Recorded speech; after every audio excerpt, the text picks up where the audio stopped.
Okay, so let's talk about the Tua injury. And boy, does this not look good.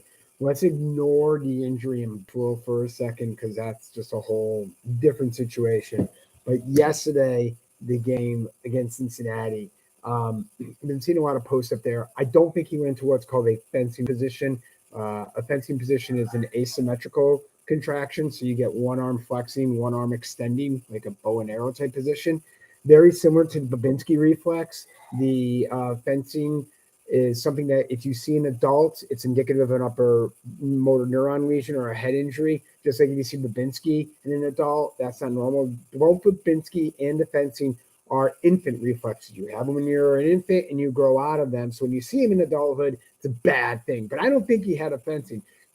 I think he had what we call I can't pronounce it, the coordinate posturing. Same idea though. It's indicative of a brain lesion, an upper motor neuron lesion. And what happens there is you actually come up like this, and you make usually clenched fist, and you kind of curl up in this position.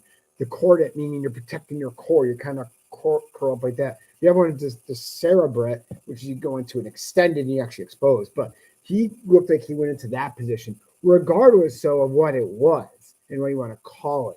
It's still indicative of a severe head trauma, probably an upper motor neuron lesion, and it's basically your body going into massive protective mode, right? The body is like, something is not right here. We are going to protect everything that matters, which would be basically your head, heart, internal, core, etc. That's the idea. The body kind of goes into that protective mode.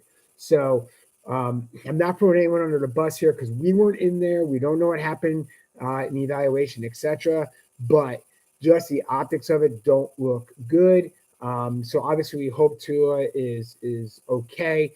We hope that he's getting the medical care that he needs. We hope that um, everybody is minding their p's and q's on this one. But yeah, definitely indicative of an upper motor neuron lesion. Definitely indicative of a head injury. And this is the thing why they talk about no helmet is ever going to prevent a concussion. All these type of precautions. It really, most of it has to come from behavioral modification and the ability of external people to come in and prevent the athlete from being a harm to himself. So that's my quick take on it. I'm going to obviously be following this very closely, but again, we're not trying to throw anyone on a bus here, but let's just examine this from a purely objective medical side, and let's just hope everyone is healthy with this.